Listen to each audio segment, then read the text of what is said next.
Now, into the ticket office of Disneyland. Oh boy, let's do this. Don't think the CIA is going to be trying to hack your second-gen iPod. I didn't think so. There might have been a lot of illegal music on there. I wouldn't doubt it. But, I mean... You were supposed to bring death to the flagships, not join them. Google has found a new way to piss me off. iTunes is a constant source of embarrassment. Behind-the-scenes camera crap. Here, tell us about courage, Phil. Tell us about courage. I am Nadella. I can't do it anymore without laughing. I was going to do the whole thing. Welcome, everyone, to the Calling All Platforms podcast. I am your host, Wes, and I am here with Landon. Hello, hello, hello. And Caleb. I'm really hungry now. Yeah. We've been sitting here talking about burgers for like 10 minutes, and I just kind of want a burger. I mean, hunger is a constant state of being at my house, okay? So I understand that. Yeah, that's fair. I tried to say current for some reason, and my mind was like, that's not the word, you idiot. Anywho. And then your mind made you look like even more of an idiot by... I know. That's... And no, that is not getting cut from the podcast. Well, I wouldn't expect it. That's why I didn't ask. Oh, hey, we have some things to talk about now that all three of us are here. Yeah. You know, that happens when one of us has to go somewhere. Have to take care of sick kids. That happens. Yes. Hey, let's get into this, shall we? Well, looking at the top of the list here, we have some Apple news we're going to get into. Apple launched some new hardware, and guess what? It's the stupidest pencil ever. It is. Caleb, I believe you have some comments on this. I have so many comments. Okay, so listener, this past week, there was, right up until it actually happened, a whole bunch of conflicting rumors and reports about whether or not Apple was going to launch updated iPads. Okay? It was apparently very confusing on the back end, even to the extent where people were getting conflicting reports from inside of Apple as to whether or not they were going to be launching new iPads just with, basic feature like updates and stuff, or whether those were going to be coming at the first quarter of next year. And instead, we were going to get an updated Apple Pencil. So, turns out we got the Apple Pencil, but it's not an updated Apple Pencil. It's a worse Apple Pencil. It's not even like, it's not a replacement for the first generation Apple Pencil or the second generation Apple Pencil. It is a $79 pencil that is the same shape and almost the same size as the second gen pencil, and it magnetically attaches to the side of all of the newer iPads that have the very square boxy design, but it does not charge via wireless charging the way that the Apple Pencil 2 does. It charges via a USB-C port that is under a sliding cap on the top. Now, to its credit, the cap is attached. It does not come all the way off like the first generation pencil does. So it just slides up to reveal a USB-C port, and you plug in there, and then you plug into the iPad. That's how you pair to the iPad. There's no wireless pairing. And then you can just plug it into a USB-C cable to charge. Okay? Now, at $79, it's cheaper than the first gen Apple Pencil was, which was $100. And you might be thinking to yourself, oh, this is a replacement for the first gen Apple Pencil because it just updates the charging to USB-C. Honestly, gives you a better charging solution by quite a bit. Allows you to magnetically attach the thing to the sides of the newer iPads because they've all moved to that new design, which is great. That's compatibility, even if you can't charge wirelessly, right? They're trying to save some money there. But otherwise, yeah, just a replacement. No, it's not a replacement for the first generation Apple Pencil, and I'll tell you why. No pressure sensitivity. Okay? It also lacks the functionality of the second gen Apple Pencil to do the tap to switch tools thing that does at the toward the end of the pencil. And it does have the thing where you can kind of hover just off of the screen on the new iPad Pros and still see your mouse cursor. But it, lacking stuff like pressure sensitivity makes it pretty clear that what this is basically a Logitech crayon that costs a little bit more. It's an Apple-branded Logitech crayon. It is an Apple-branded Logitech crayon that costs a little bit more than the Logitech crayon. Wow. And as, a person who does art stuff on that's the only reason I use the pencil. The crayon has never appealed to me, right? Pressure sensitivity is pretty important for an accurate, natural feeling drawing experience. For note-taking, doesn't make a difference, right? Pressure sensitivity is not that important for note-taking, and I absolutely understand that as a note-taking tool, then this is great. And certain types of art, if you're really into some very, very cartoony types of art that don't really rely on pressure sensitivity for anything, then yeah, it can be okay for that as well. Okay. But it's just, it's not replacing the first gen Apple Pencil fully. And it's obviously not as featureful as the second gen Apple Pencil. And Apple is still selling both of those. Right? You can still go buy a first gen Apple Pencil or a second gen Apple Pencil or this new one, which costs a little bit less, but is still more than a Logitech crayon. So it's Apple just adding something to their quote unquote Apple Pencil lineup, which is, why is there a lineup for that?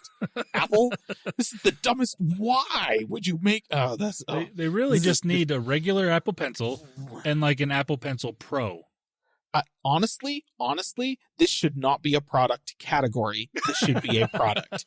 This should be a single product. There should be an Apple Pencil that's I'm just so frustrated. So anyways, it works with any of the iPads that have a USB-C port on them, which is pretty much any of the new iPads that they're selling, except for the 9th generation iPad. They're still selling that, and it doesn't work with that. And I guess that's the reason why they're keeping the first generation Apple Pencil around. I'll be honest, if they had launched this at the same time as they launched the 10th generation iPad and then stopped selling the first generation pencil, then I would understand it. I would be a little bit bummed that they've gotten rid of the pressure sensitivity, but it would be a cheaper Apple Pencil for people buying the cheaper iPads that all have USB-C ports now. And here's a USB-C pencil. All of that would have made sense, but that's not how they did it, and everything is boneheaded and stupid. And I don't know. My question is, why would they keep their lineup like this? Why is the Apple Pencil a product category now? But I don't think that there's any satisfactory answer to that question. I mean, you guys are welcome to try and prove me wrong. No, well, okay. It would have made a little more sense had, like you said, if they announced this with the 10th generation iPad, or they announced another new iPad that's lesser than the 10th generation one, that's similar to the 9th generation one, that has the newer design style at the same cheaper price, that worked with this. Because the reason they have this Apple Pencil, at least the only reason I can think of why they would have this more affordable version, is for education, which is why they still have the 9th generation iPad. But the fact that they don't work together makes absolutely no sense. Because if they did work together, okay, that's who this is geared towards. That's great. It still is a dumb product, but it's there's a reason for it. At the moment, there's no reason for it because they didn't make it compatible with the 9th generation iPad, or just upgrade that iPad in some way to make it work. It's dumb. Yeah, it is. It's really stupid. And I think that it'll be a perfectly fine pencil for taking notes. But my advice to anybody who wants to take notes on their iPad and they're looking at the new Apple Pencil for that purpose, my advice would be buy a crayon. Mm-hmm. The Logitech crayon is cheaper. It does exactly the same stuff. And I think it technically still charges off of a lightning cable. Or was that one USB? I can't remember. Point is, it's cheaper. You could probably get a used one at this point for not even that much money. And honestly, actually, if you want an Apple Pencil that will work with pretty much any iPad, that is going to be great for note-taking, but not necessarily super great for art because it doesn't have pressure sensitivity, go buy a knockoff off of AliExpress. I have seen multiple YouTube personalities who have bought those and tested them, and it turns out that actually they're pretty much comparable with the first generation Apple Pencil, except they use USB-C to charge, and they don't have pressure sensitivity. Apple basically just copied the knockoffs of their own gosh darn pencil. Yeah. So good job, Apple. I hate it. So the Logitech Crayon does charge USB-C, Okay. and it works with all iPad models 2018 and later. So So that's basically all the iPad Pros except for the very first one. Or wait.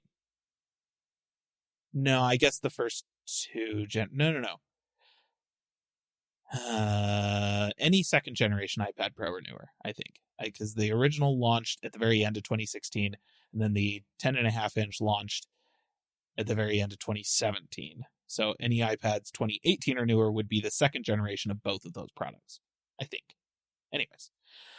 Yeah, do that, or buy one of the knockoffs for, from what I recall, literally like $30. They're like $20 to $30. They cost less than, literally $100 less than the second generation Apple Pencil, and they do everything that the Apple Pencil does except pressure sensitivity, which, oh look, that's what Apple's new pencil does. So it's a really, really stupid product. Anywho, I don't know. I think the only thing, if I were to think of, I mean, this is a lot of slack to give them, but like maybe they just wanted to release this before maybe other stuff that's coming down the line, like get ahead of something. I don't know. But I don't know what they'd bundle it with, or I don't know. But I can't convince you. Like I said, I think that the Apple Pencil should not be a product line. It should be a product, singular. Yeah. Just if you update it, make it better, stop selling the old one, keep the price the same. Right. That's what this should be. This should not be. This should be. Anyways, I could rant about this for quite some time. I'm not gonna. Move on? I'm gonna move on. I'm gonna rant about something else related to Apple. Let's do it. Let's look at this next topic. Mark Gurman says new Macs are coming this month. Now, to be absolutely clear, listener, Mark Gurman has flip-flopped on this topic about 7 times in the past month. So he's not positive. Normally, Mark Gurman is one of the more reliable leakers of Apple stuff, one of the more reliable rumor sources. And his most recent newsletter says that we are going to see new Macs launch this month. Now, take it with a grain of salt, because not even a month ago he was saying we're not seeing any new Macs before the end of the year. What he said was we're not seeing M3 powered Macs before the end of the year. And he said that he was expecting the iMac to skip the M2. We were not going to see a new iMacs until they were launching with the M3, and that wasn't going to be happening until the first or second quarter of next year. So that was what was like his take earlier this month, but now he's saying new Macs. And I'm thinking about this with the updates that Apple has made with M2 Macs so far this year, right? We've had new iPad Airs, we've had updated MacBook Pros, we have new Mac Pro, new Mac Studio, new Mac Mini, all that stuff. The only thing that hasn't really been updated is the iMac, but he did not walk back the idea that the iMac was going to be skipping the M2 and that he's not expecting the M3 until next year, but we are expecting new Macs. And so I'm just bearing in mind that we're not likely to see the M3 at this point.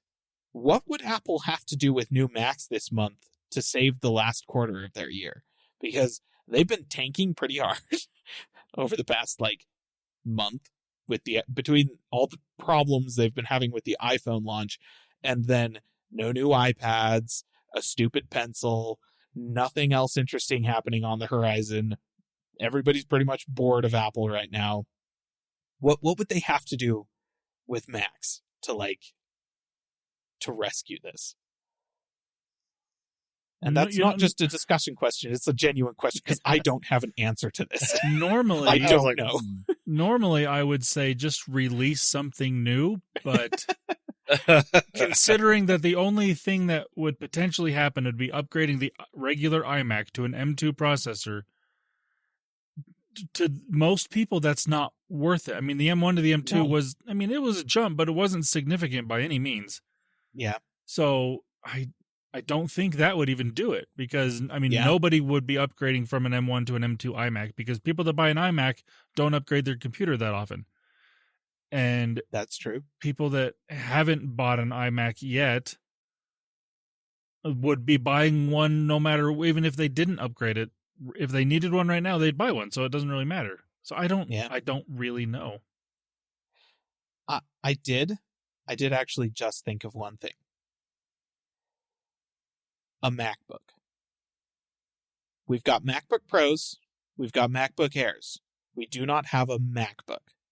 If Apple were to release a base MacBook that is thicker than the Air, heavier than the Air, possibly has a unibody made out of plastic instead of metal, that costs starting like $700 and has an M2 in it, and is available in a whole bunch of attractive colors, please.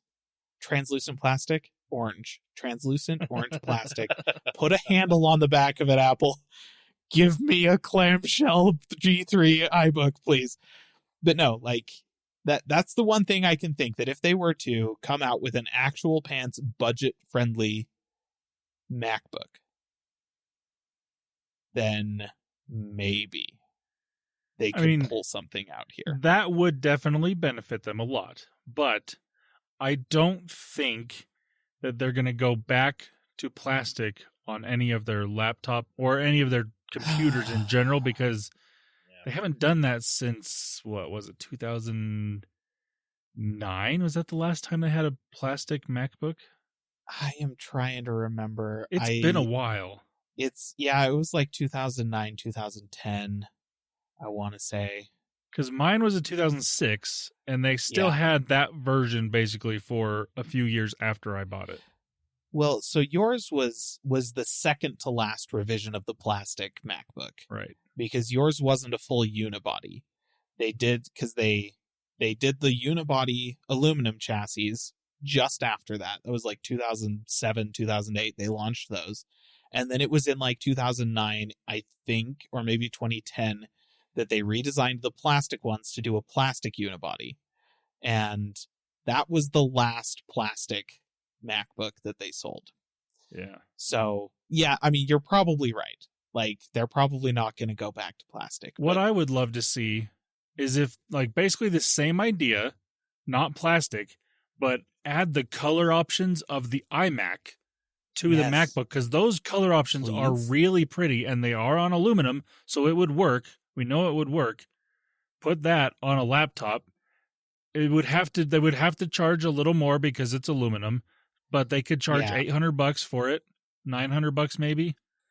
Yeah, well, and that's my thing though, is that they already have a laptop at a $900 price point, you know? Like you can get an M1 MacBook Air for that.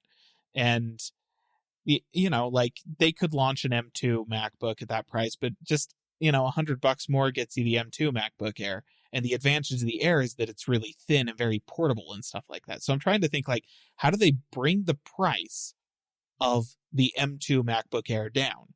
And not having to make it so thin would be one way of doing that.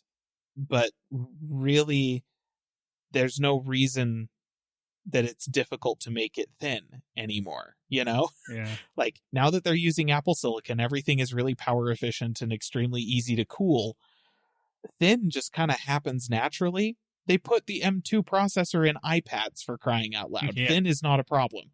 And so to make something cheaper than the MacBook Air, they can't just make it thicker for no reason. That would be dumb, because then it would have more battery life and people would rather have that than the MacBook Air.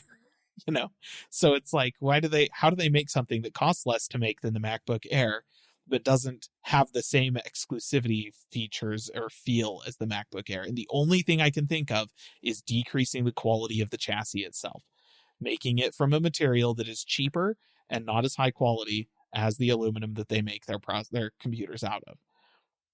And yeah, maybe plastic isn't the way to go. That maybe they could do a like a magnesium chassis or something like that, or maybe they move away from the unibody design and have something that's a little bit clunkier and not quite as elegant but easier to manufacture.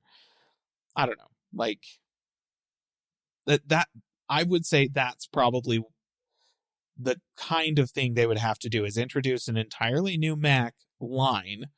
And I think that MacBook is probably the best place to go with that costs less, that is more accessible to like your college students and high school students and stuff like that, that lets them get Apple Silicon in their hands for less money than a MacBook Air.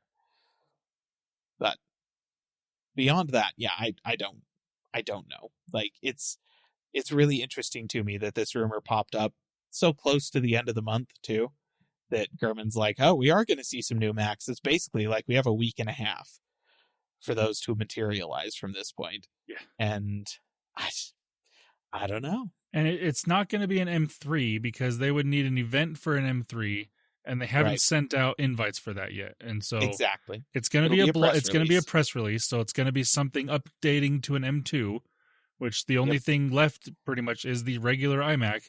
And if that's the case, do not buy it because they're going to come out with an M3 in freaking March or February. Yep. So it's so I don't understand. It's really strange. Yeah, I don't know. Maybe they're going to take the Apple Studio display and they're gonna put an iPad in it. Just and that'll be their new. I mean, that's just an iMac. I don't know. I genuinely can't think of anything. I mean, I wouldn't hate that. Well, it basically already has an iPad in it. Yeah, maybe there are also rumors of a 32-inch iMac, more or less Pro, coming out not till the end of next year, though. So, yes, that also wouldn't make sense.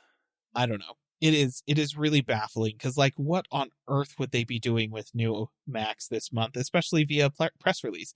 Because, like, what else needs to be updated to the M2 besides the iMac?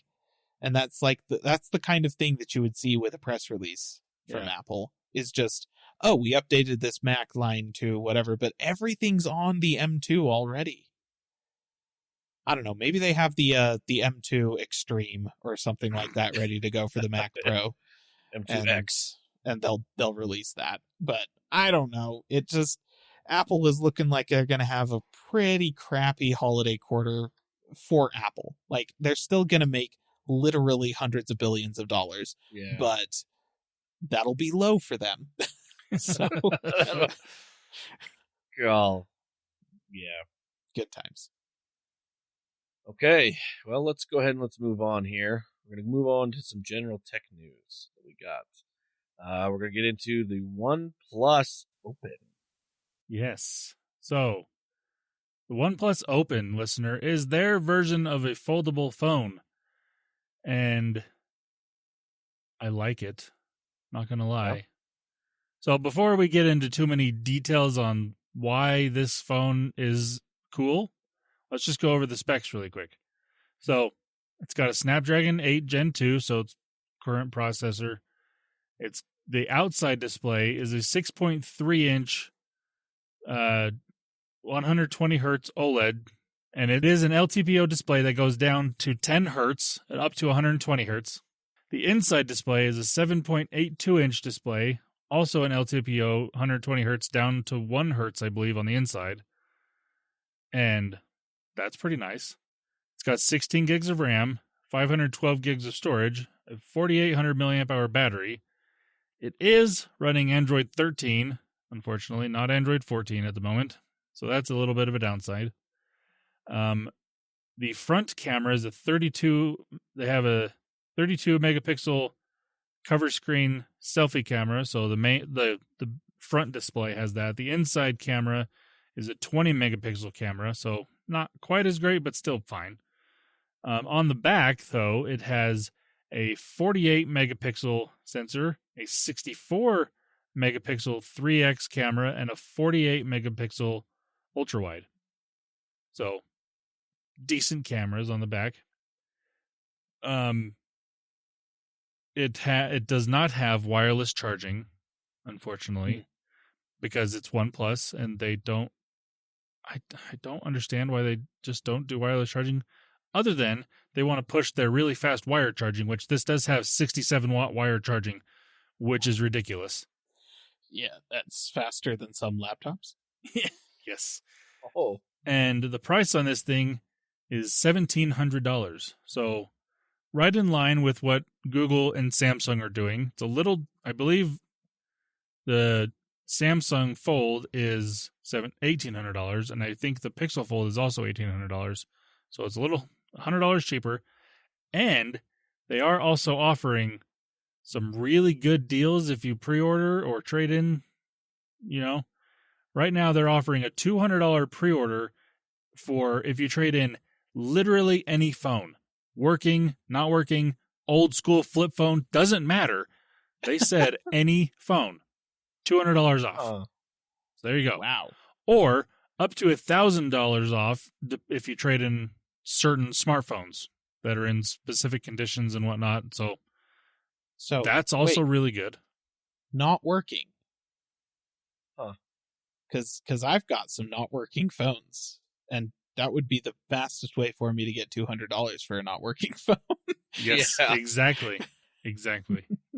Like, I've heard it from multiple blogs and podcasts. They asked OnePlus specifically, you said any phone. They're like, yeah, any phone.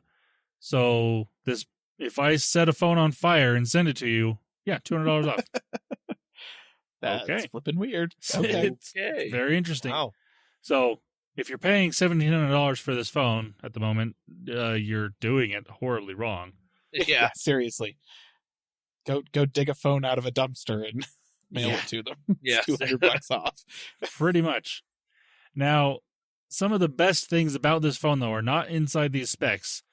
So the few best things I like about this, the displays, are both 2800 nits peak brightness.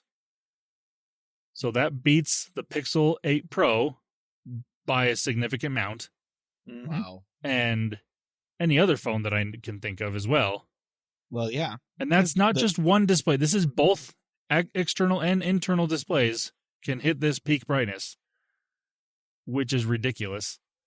That's right.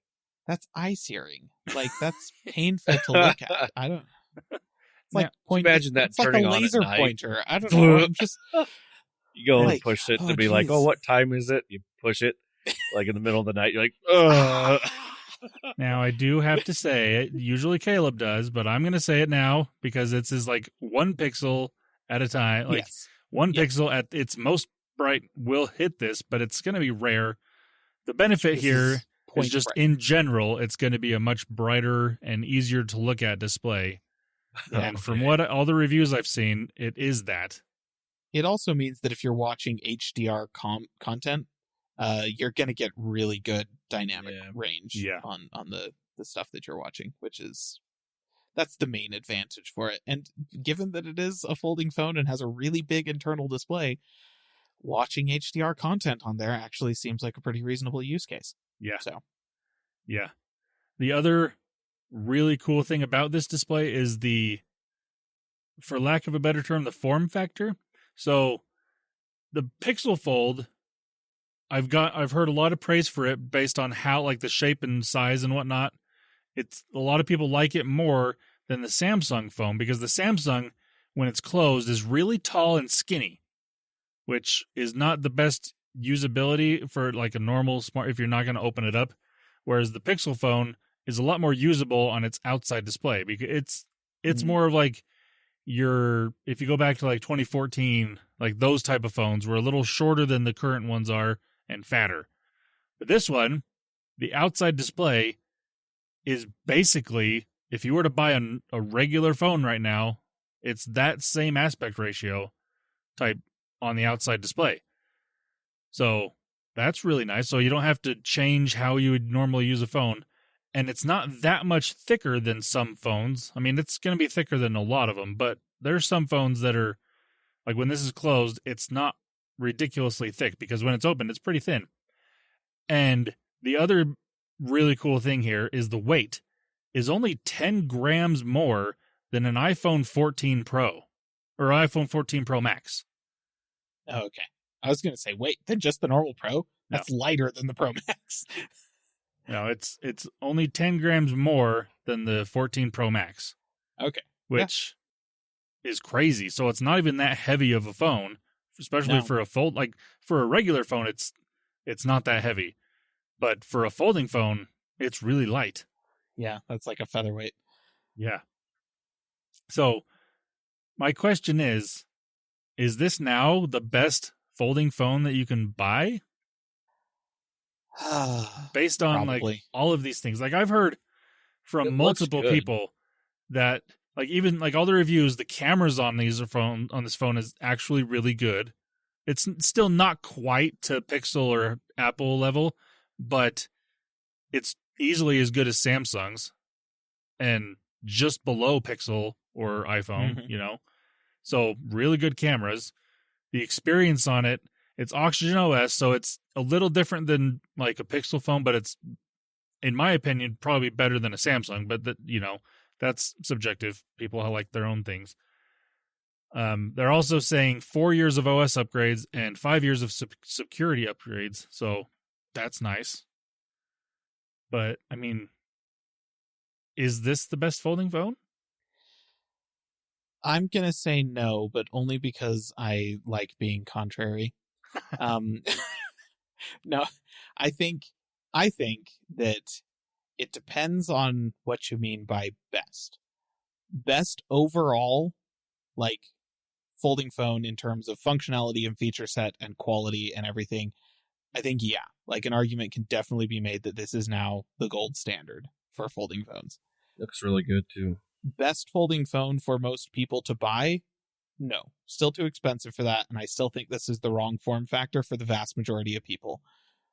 I think that the smaller clamshell type folding phones is probably the better form factor for most people. So it's like, it's the gold standard of the technology. I think that argument, yeah, absolutely can make that. I still think that the smaller ones are going to be just better for the majority of people, but that's not, you know, that they're not the Halo products. This is the Halo product. This is the as good as we can make it. And yeah, I think it probably is about as good as you can make a folding phone right now. You know, I think I agree with that. Because yeah, I've always been on that same boat. Like the flip form factor is probably the best for most people, like you said. Yeah. This is definitely a power user type phone. Yes. And that's who has bought them up to this point. But yes, when it comes to like the design you're getting, the specs you're getting, all this stuff, this is probably the best folding phone at the moment. Which is interesting, especially as a first generation, well, technically first generation for OnePlus. I mean, right. We can talk about Oppo because they're basically the same company. They've had a folding phone for a couple years now. And this is using a lot of that same technology. But for OnePlus, this is technically their first generation folding phone. And they hit it out of the park, I think. This is like the hinge on this thing is excellent. People even say the crease on it is like, it's obviously still you're gonna notice it, but for the most part when you're using it, unless you purposefully swipe your hand over the crease, it's hardly there. Yeah. And the internal display is really nice. The brightness again is really good. It's getting a lot of really good reviews so far. So I think this phone is really intriguing. Like the Pixel Fold was probably the first of that form factor that actually enticed me a little bit. I'm like, oh, I could potentially get down with that form factor of a folding phone. But then this one, I'm like, ooh, that's even more tempting because just the fact that the outside display is more, it's the usability on it is basically what I'm used to in a display as of now. Whereas with the Samsung or the Pixel, I'd have to tweak like how I'm using it to an extent. Not a ton, but a little bit. This one, you don't really have to. So it's kind of cool. I really like that. Yeah. Yeah, I think it looks pretty good too. So,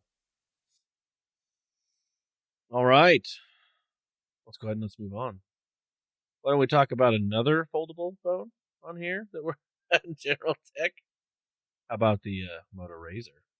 Yes. Now, listener, we've already talked about this phone.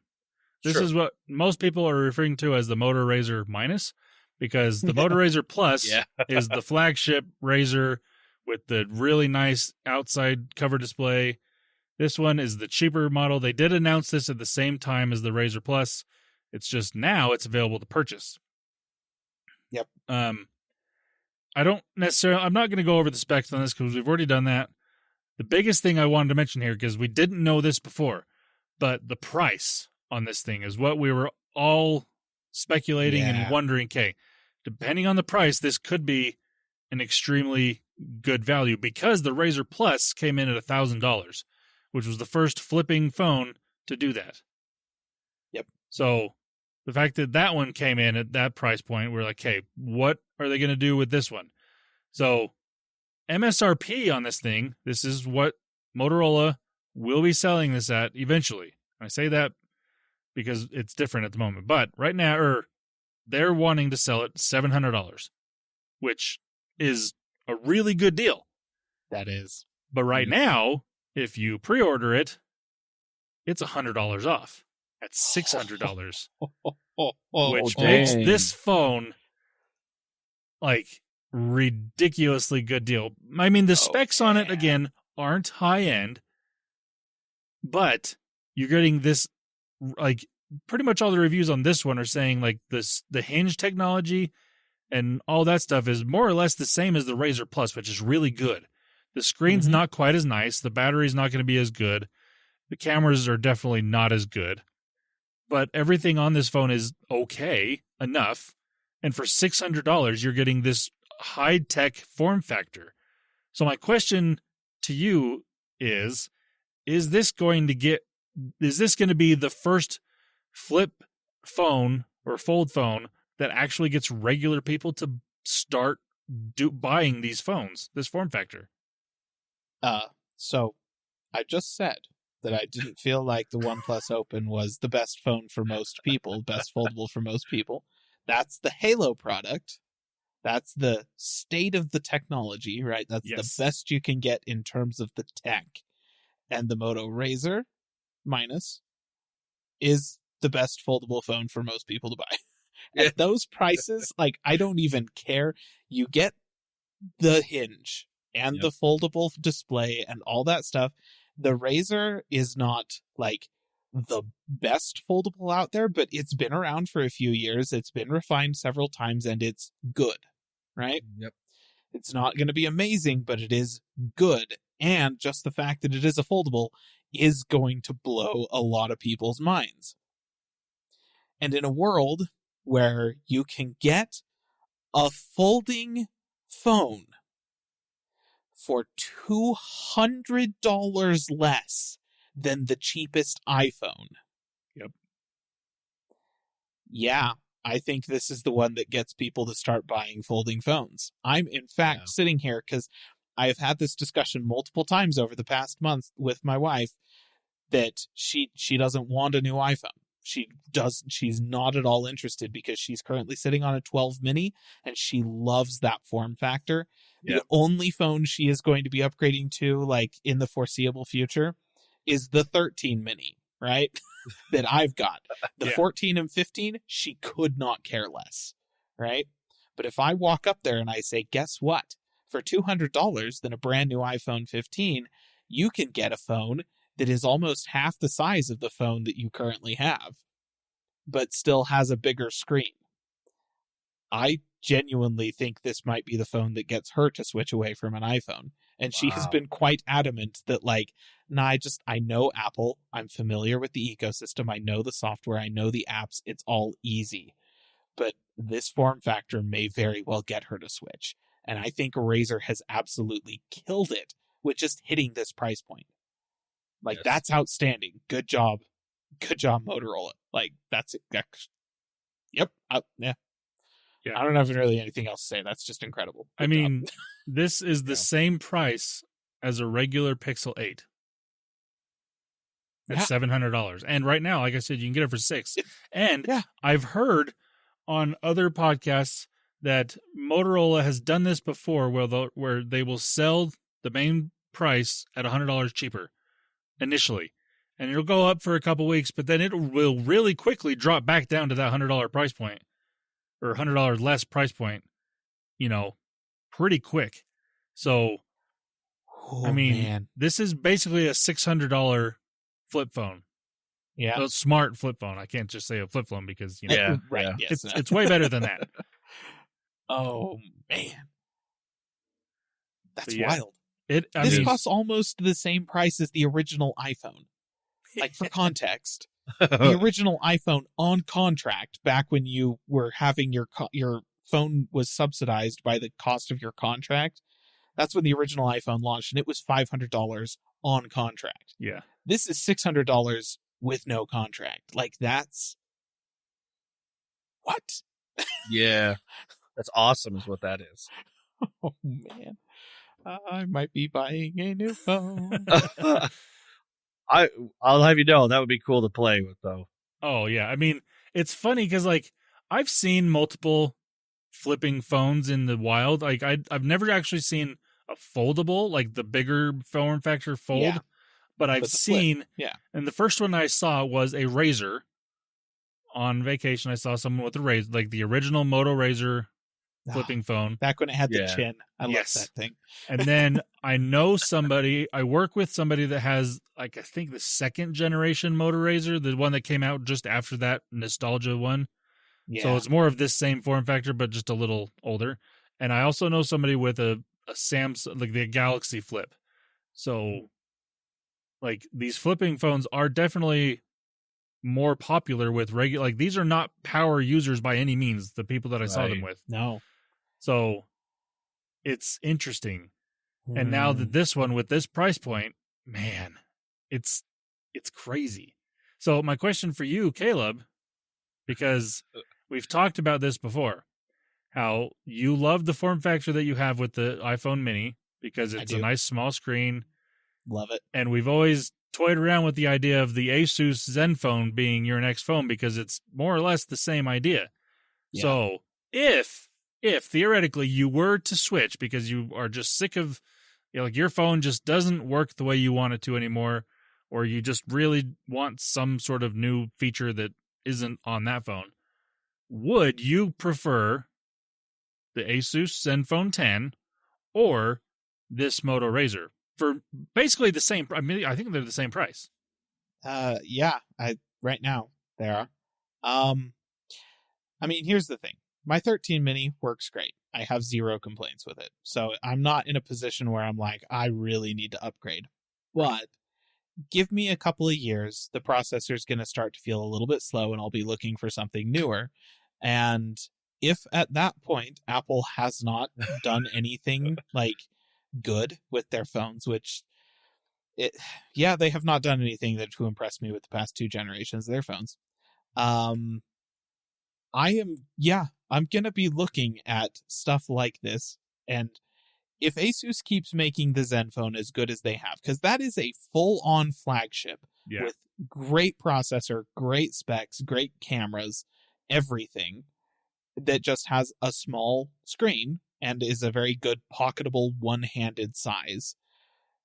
If they're still making that, then that is going to always be a contender, because, like, having the smaller screen that I can use the whole thing with one hand is half the reason I like the form factor of the mini iPhones. Yeah. The other half of the reason is the pocketability, right? And the foldable flip style phones are more pocketable than anything else could possibly hope to be. Right. And so it is really difficult for me to say, would I rather have the Zenfone 10 versus the Moto Razor? Zenfone 10 is a full flagship phone with a small one-handable screen. The Moto Razor is a little bit cut back, but it is so much more pocketable than anything else could possibly hope to be. And they're both really solid price points. That's tough. I don't know. Like, I'm not changing from my 13 mini right now. Right. But right now, there's no iPhone on the market that I would switch to. if I were to switch right now, it would be to one of those two Android phones, and I don't know which one I would take. They're both really good. It's awesome. Now, here's another little, something to throw into the equation. So down the road, when you do want to upgrade your phone, because it's inevitable, it's going to happen. Yeah. Yes. If at that point Google has come out with a flip phone style foldable, depending on the price point, because it would be cheaper than the fold, like the regular fold, but it would probably be closer to the $1,000 mark, is my guess. Would you be enticed by that, to have the Google backing, like the hardware, the tensor chip, the OS upgrades that are more likely going to happen? Because that's always big issue with Motorola, is you don't know about software upgrades. Asus is not as big of an issue there, but the different form factor, different price, there's a lot of things to consider there. Yes. It is, it's really hard to say without being able to compare directly what's available on the market at the time. Right. But it is almost like price point matters a lot to me. Right. And it's not necessarily that, like, I'm not, I just am unwilling to spend $1,000 or I'm unable to spend $1,000 on a phone.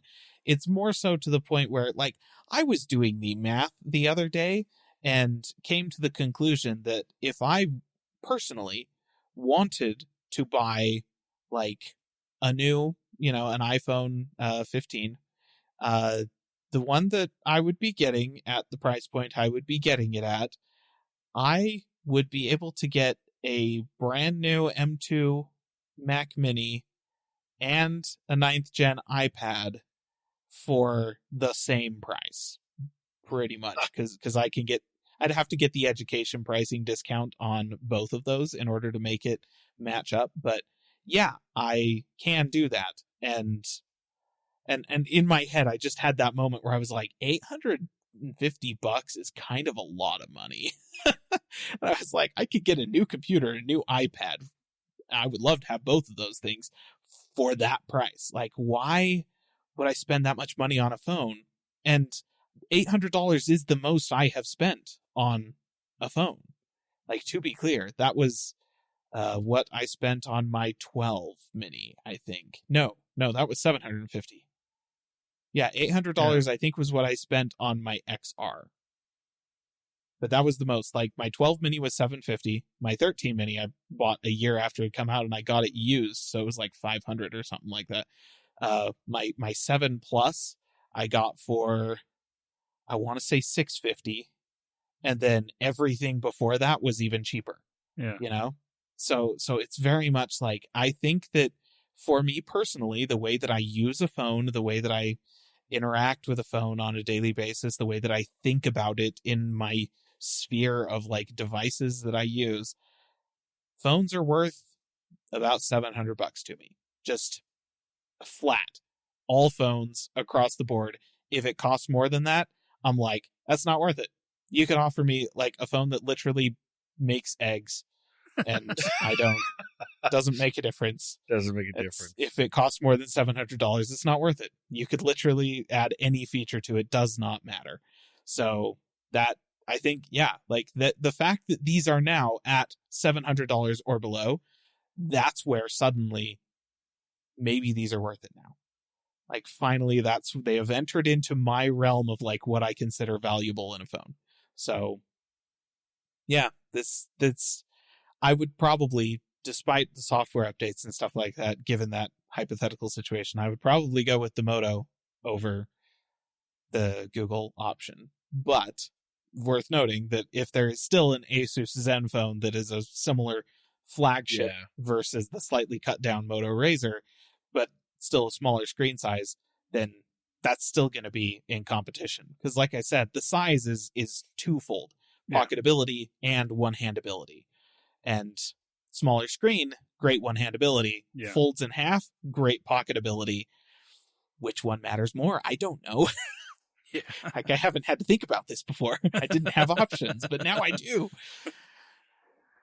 Options are great. I'm loving great. all these options. I'm just loving the fact that there are it's more than just Samsung in the folding market now, making good folding phones. Because, I mean, we had other options back then too, but like the original Moto Razor was all nostalgia. It was not a great phone. Yeah. Like the Samsungs have always been top of the tier, or, they're up there. But now with this OnePlus Open, it's a great phone. Oppo's has made really good phones. Huawei has made really good folding phones. The new Moto Razors are awesome. The Pixel Fold is a great folding phone. Like having all of these options is fantastic. And that just does make the price points come down because there's competition, and it's fantastic. Love it. That's awesome. Just because I want to weigh in on this, I'd probably go with the Moto Razor. I like it looks cool. Like I with the OnePlus as well. That thing looks slick. I really like that style. But man, that Moto Razor would be. I mean, that thing fits in your pocket very well. Oh yeah. I mean, it's funny because like I've always said, if I get one of these phones, it's going to be one of the flipping ones, not the fold. Not the bigger ones. But with this OnePlus and the Pixel Fold, those ones have enticed me a little bit. But I'm still more leaning towards the flipping ones because mostly the price point. Like I would probably get the Razor Plus because it's just a better phone overall, and I really like that outside cover display. But these bigger folding phones are getting more intriguing. I'll say that. That's for sure. Yes. Yeah. Just all around, this market segment is finally kind of solidifying. Yeah. Like it's starting to get a lot more interesting now, and that's great. Love to see it. Well, it's like you said, you've been seeing it more out in the wild. I've been seeing all sorts of different foldables out in the wild too, like with people that are just, I guess you consider casual people that have the phones and stuff. Yeah, I see them all the time more and more. So, yeah, it's hitting. The one thing that worries me, though, because this market is starting to mature, is when and if Apple gets into this market, because it might not happen, but it also is very high likelihood that it will. Yeah. The problem with that is that just is going to make the price go, through the roof, because Apple is not going to charge small prices on their Apple phones. will not decrease the price of the non-folding iPhones and then, insert the foldable ones into like the Pro slot or anything like that. No, they're just going to start selling the Pro or the foldable for $2,000, and then Samsung and Google and everybody else is going to be like, oh, we can charge that. Okay, let's do that. Yeah. Freaking. No, just so long as there are people like Motorola that are willing to keep the prices reasonable on these phones, which, to be clear, while premium phones have gone up a ton in price, you can get really good phones for not a ton of money in lots of different places still. So, like, Apple has made premium phone prices absolutely stupid, but it doesn't mean you have to buy a premium phone. Right? You can still get really great phones for not a ton of money. I mean, and Motorola is an excellent example of that. The thing that has kept them in business is the Moto G, which is a $200 phone that they sell like crazy. Not necessarily in the US, but Brazil specifically, that's like the most popular phone there. A $200 Moto G that does everything you need to find. It's not, nothing on it is great by any means, but it's good enough, especially for $200. It is a great phone. Yeah. And so yes, you can get really good phones for way cheaper than these flagships. It's just, you don't see those advertised. Right. So just so long as there are companies that are willing to continue the commoditization of the folding form factor, then I think we'll be okay. Yeah. Apple is just going to make it so that the premium ones are priced out of reach of the vast majority of humans. And that's really obnoxious. Mm-hmm. But that is what Apple does. So thanks, guys. Love it. All right. We'll go ahead and move on. The next topic here. Let's talk about Intel, shall we? 14th gen CPUs. Yeah. So Intel launched their 14th generation processors. I'm not going to tell you anything about the specs for these processors, other than to note that you can just go look up the specs for the 13th generation processors and then add about 200 megahertz to the boost clock speed, and that's the 14th generation processors. they're the same chips. That's it, really. They're the same processors, the same specs. They did shuffle a few things around kind of in the middle of the range, to where like you're what was it? Like they had some lower end i5 that they announced that has like 2 more efficiency cores. And I think they had an i7 that added like or that has the same overall core count, but they moved 2 of the efficiency cores to be performance cores instead. And then, stuff like that. There were a few minor tweaks with that sort of thing, but to be clear, none of the changes that they made were indicative of like a redesign of the processors. All the changes they announced and that they released are pretty much just, we are binning the silicon slightly differently than the previous generation. Just a little bit. We've changed around the specs for them and we're binning them slightly differently. But in terms of like the top tier, high end, 14900K, so on and so forth, yeah, it's just a 13900K with 200 extra megahertz of clock speed. Interestingly, also less efficient. Uses about 200 or uses like 50 watts extra power when running at the new 6 gigahertz boost clock speed, which is like the same as the Intel 13900KS, which was the super, super high end 13900K that had a boost clock speed of 6 gigahertz. That thing looks exactly the same as the 14900K. It's basically the exact same processor, same power usage, same performance metrics, same performance graphs and curves and everything. It's the same processor. So that's all I'm going to say about it. Just have one question. What do we call these new products that aren't actually new? Intel. Because I kind of had Intel. There you go. I mean, but that being said, I mean, I kind of had this same moment with the iPhone 14 too. It was basically just the iPhone 13, except more expensive and satellite connectivity, pretty much. And it's like did not feel like a new phone at all. Did not feel like a new product, but they were calling it a new product. So I feel like we need just a general term for these products that a company says is new. They're not new. They're just nothing new. What was it? What was it called? They used to do like a TikTok. Like you had your first processor. Here's the tick, then the talk, and then the talk. Like, and then the talk, and then they did the talk where they were on the 14th, right? Because it was with Intel, what it was the tick was a new processor node, right? So, they're reducing the size of the transistors, and then the talk was the same processor node but a new processor architecture, right? Where they redesign the design of the chip itself, and then they would go back to a tick, which is the same architecture but a different processor node and then different architecture. And that was the cadence it was supposed to be. Every year was going to be one of those. And then they hit 14th generation or 14 nanometers and just did talk, where they weren't even redesigning the architecture most of those years. So yeah, Intel has done this probably more than most anybody else just because of that. Because AMD at the time was not actually competing with them until they finally released Ryzen. Yeah. But I feel like I want a generic term that I can, and maybe this is homework that we get back to later, think about this, come back with your feedback next week or something like that. And in fact, listener, maybe I throw this out to you. Do you have a good term that we can use for products that a company says are new, but are not actually new?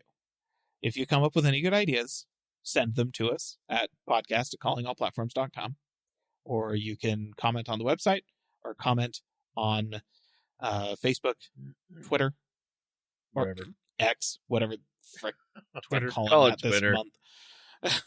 Just call it Twitter. Yeah. But yeah, just let us know, because I am genuinely looking for something. So I do have to give Intel some credit, because this is only because of what my thought process was as Caleb was talking about this chip at the beginning. Because he said it's basically the 13th gen, just add 200 hertz or gigahertz or whatever. and Megahertz, yeah. megahertz, whatever it is. What I thought he was going to say, and I was not going to be surprised by this, was just add $200. So the fact that there is some sort of an upgrade to this, actually, that I got to give him credit there, because again, I thought you were going to say $200. I'm like, oh, that makes sense, because that wouldn't have shocked me at all. Yeah, right. We can give them even a little bit more credit than that, because the launch prices for these are about the same as the 13th gen processors, and they are backwards compatible with 13th generation motherboards. You just need a BIOS update, but that actually I think makes 3 generations that have used the same socket on Intel, which is almost unheard of for them. They pretty much only ever do 2 generations on a single socket, but I think this makes 3 for them now. So it's possible that you could be running a 12th generation Intel CPU in your computer right now, and with a BIOS update to your motherboard, you could drop a 14th gen CPU into it. It's not going to be that much better than the 13th gen processor, but at least they didn't jack up the price. So yeah. No, that's an Apple thing where they release the same product 2 years in a row and jack up the price at the same time. Yeah, 14 Pro versus a 15, same phone. Yes, exactly. Oh, jeez. All right. Let's go ahead and let's move on. AMD Threadripper 7000. Yes.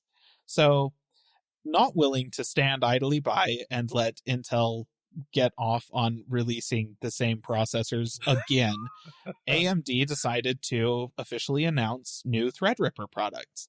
We were kind of expecting new Threadripper products from AMD. What we were expecting was a repeat of the 5000 series Threadripper stuff, where they didn't actually release any consumer processors. They released the Threadripper Pro processors that were really only ever sold to OEMs and really only ever available in workstations that you were buying from folks like Dell and HP. That's what we were expecting for Threadripper 7000. That's not what we got. There is, in fact, a consumer high-end desktop platform for Threadripper 7000. Now, there are a couple of differences. There is also Threadripper Pro. The normal Threadripper ones start with your 32-core processors and go up from there. Wait, no. They start with the 24-core processor, and then there's the 32-core processor, and then a 64-core processor, which I believe is the same thread configurations and core configuration as the 5000 series Threadripper Pros. Okay?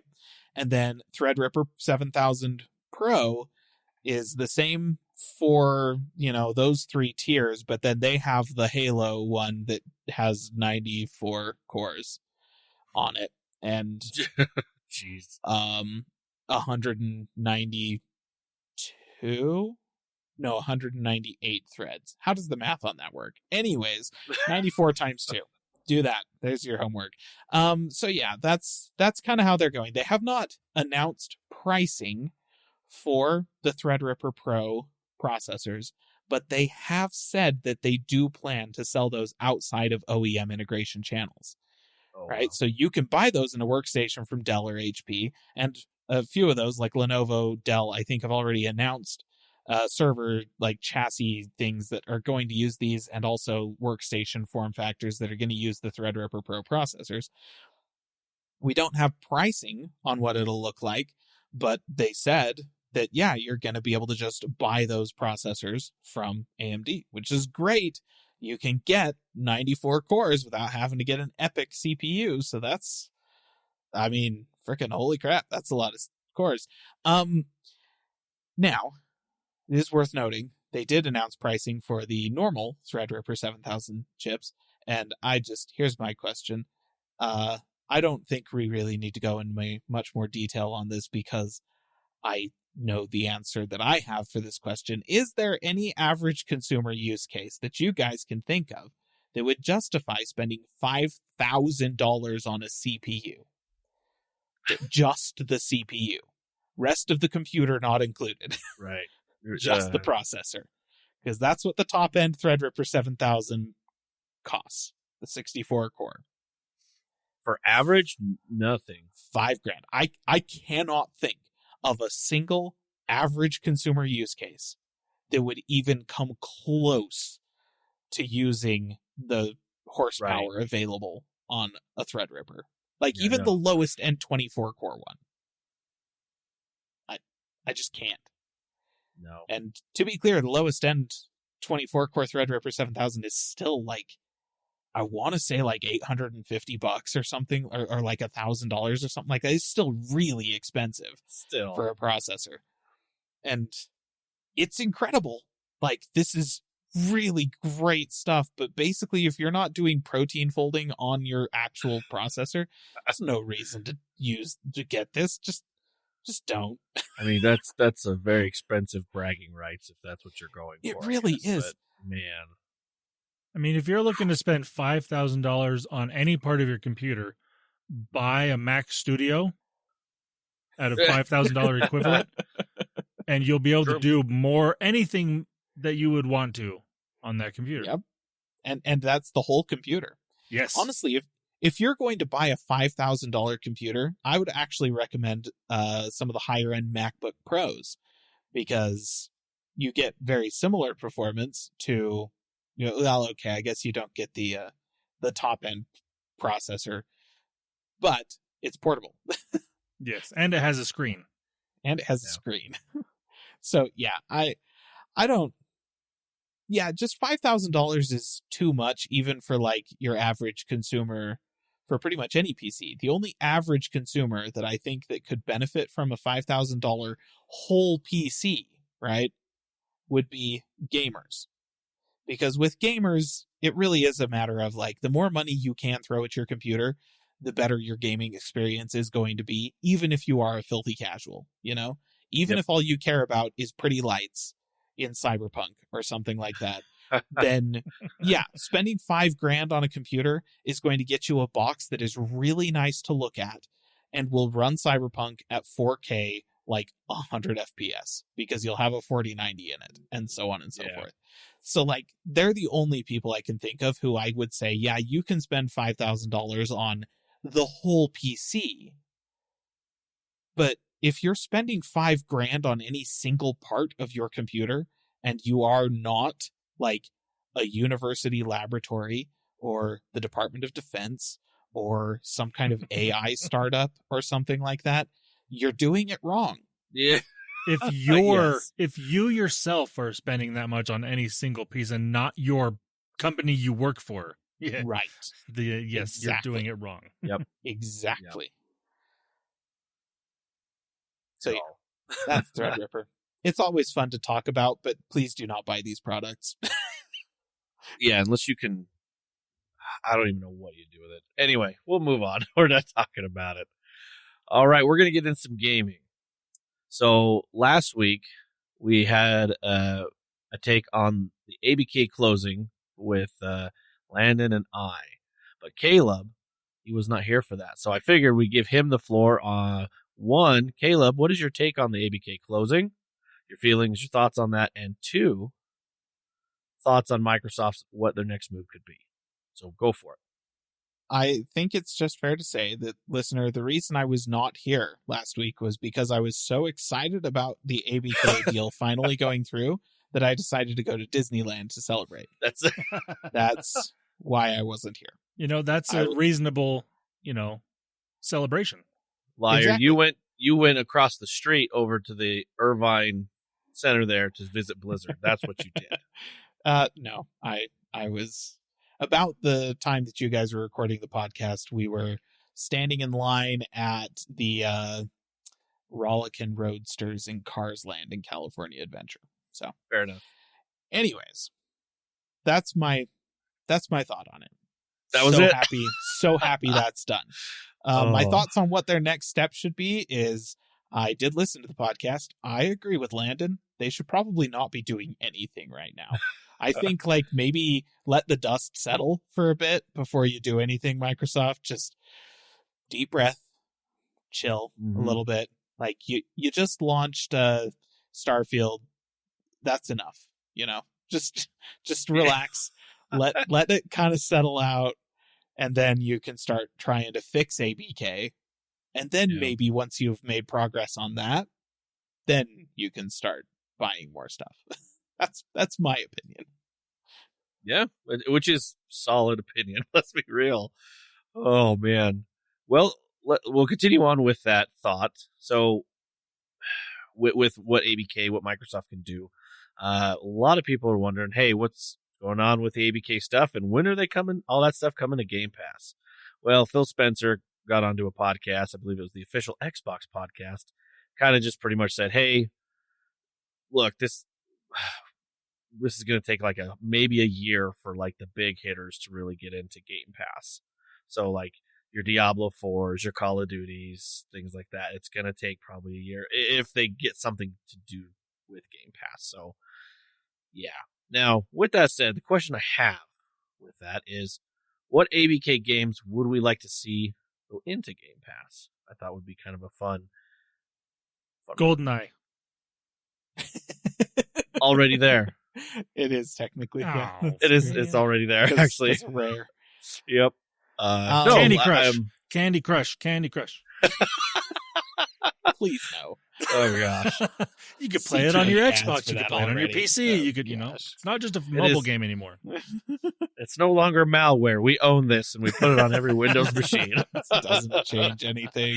No, Microsoft go- Works was malware for years. Do you put it on there too?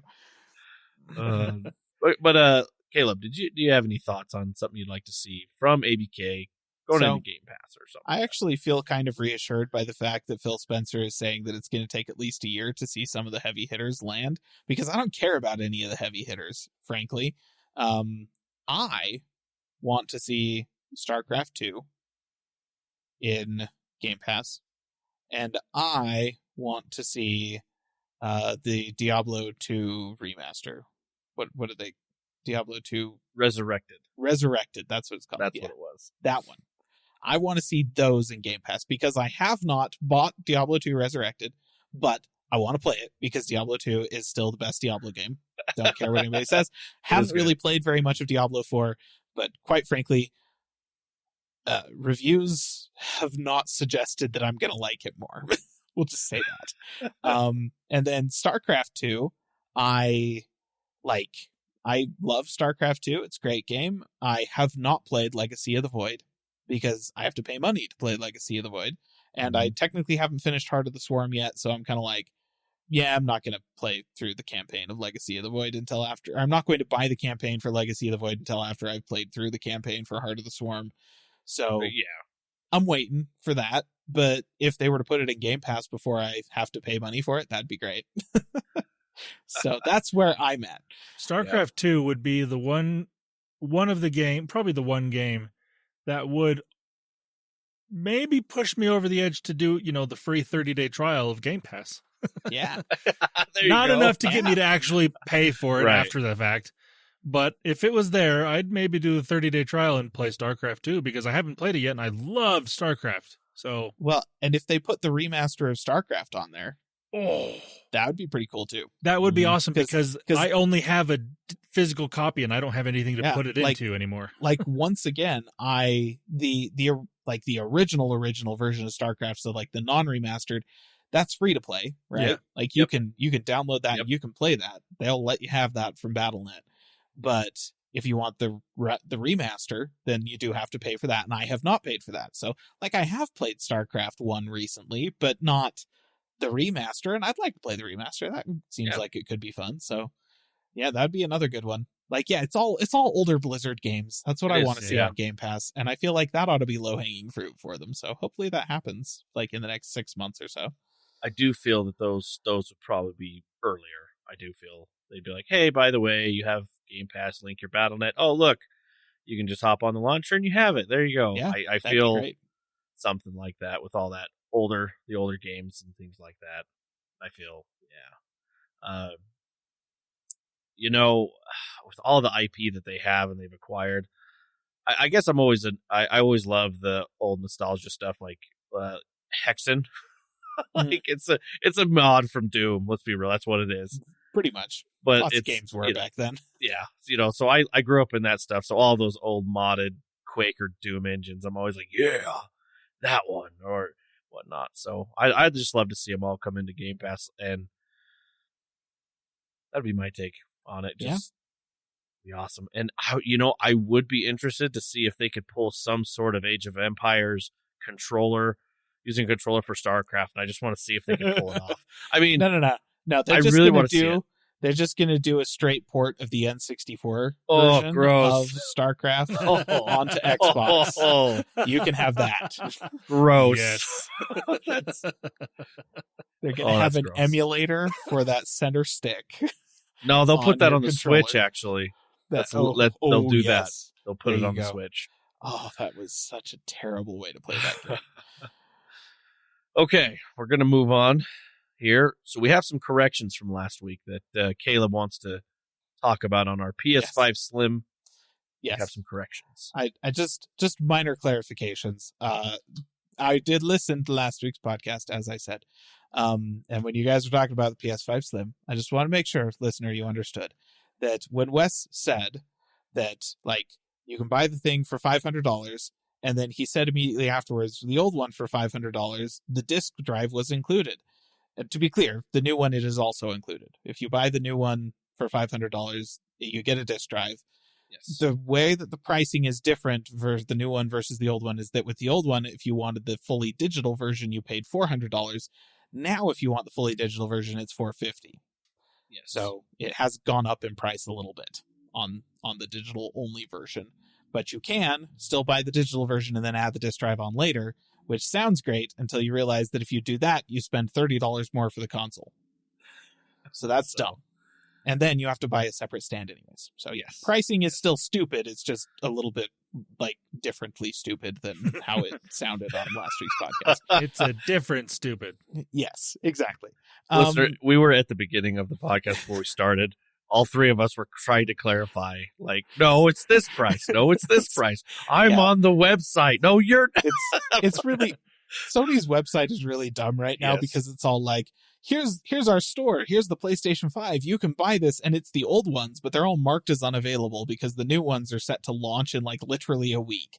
And so like their blog post is not on their store, and to get to the blog post that announces the new ones and all those details, you have to go back to the normal website and then go to the news section and then to the blog. It's like 4 layers deep. Anyways, so really dumb. We really clarified it for you. So I just also wanted to clarify with the SSD, the reason that you only got 825 gigs on the PlayStation 5 was not because they have a giant like 175 gig OS installation. It's because the PS5 has a less than 1 terabyte SSD in it. Yes. Like the OS is 20 gigs or something like that, and it ships with like an 800 and something gig SSD, not a 1 terabyte SSD. That's what the PlayStation 5 has had up to now. So when Sony says that the new one has a 1 terabyte SSD, that is actually a pretty significant storage increase over what the original PS5 had, because theoretically that means that you're going to have a quote-unquote 1032 gigabyte SSD, and then 30 gigs of that is going to be taken up by the operating system. Yeah. And then the rest of it, which you will have available to play. So that's almost 200 extra gigs worth of space versus the original PlayStation 5. So, which is a good thing. Just wanted to clarify those two things. It's like I said, minor stuff. That could be where that $50 price increase from the old digital to the new digital comes into play. I mean, part of it. I guess, but also NAND flash is really cheap right now, and SSDs are dropping in price. So I agree. But Sony? I would also say that if Apple were to charge for 200 extra gigs, it's $500. Yeah, okay, that's true. So $50 is actually what they're paying plus a little bit of a markup. So I actually think that's a fair price over, kind of. I still think they should have just kept it at $400, but it's not outrageous for $50 more for more storage. I think that if in order to make your pricing strategy look reasonable, you have to compare it to Apple, then your pricing strategy is automatically unreasonable. That's what I think. Oh, jeez. Sony's they want to be the new Apple. How's that? Or the Apple of gaming. There you go. Yeah, pretty much. Hey, you want wheels for that console? That's an extra $75. Yeah. All right. We'll move on. All right. CS2 starts banning people for updating their AMD drivers. I did not hear about this. Yeah, this one was great. So AMD released new drivers for the Radeon graphics cards that gave their new frame generation technology. I can't remember what they're calling it, but it included that functionality. And the way that works was apparently getting all sorts of unfriendly with the anti-cheat in Counter-Strike 2. And Counter-Strike 2 thought that those people were cheating and started banning them. just for, downloading new drivers for their GPU. A couple of things happened after this happened. AMD pulled the driver update. They're like, wait, no, maybe don't use that one. They did release an update that fixes the problem by removing the frame generation technology from the driver. So that's just not a thing anymore. And Valve has said that Counter-Strike 2 is also going to be getting a patch fairly soon that basically is going to check your driver before it flags you as a cheater. And if you have AMD's like drivers of a specific then it won't flag you. It'll be like, oh, he's not cheating, he's just got the wrong graphics card, basically. So fair enough. And so yeah, wow. There's a couple of different angles to this. There's the whole AMD Radeon angle, which I'm going to talk about later, but I just wanted to, just as a thought, does anti-cheat actually work well enough to justify stuff like this happening? Because the fact of the matter is, there's still tons of cheaters all over online multiplayer games. Like, right. Anti-cheat, yeah, it catches some of them, but it's like, it's far enough behind that it seems like just about every game you get into at a high level, there's still cheaters all over the place. So, I don't know. I think it's funny that they're like, God, I wish there was, you would think there would have been some communication or something like, hey, by the way. Yeah. I mean, to be clear, Valve is reinstating the accounts of anybody who was banned because of this. Like, they recognize that this is a screw up and they're like, oh yeah, sorry, you weren't actually cheating. Let's take care of this. Yeah. But that's a slightly involved process. And in the meantime, these folks are not able to play the game at all.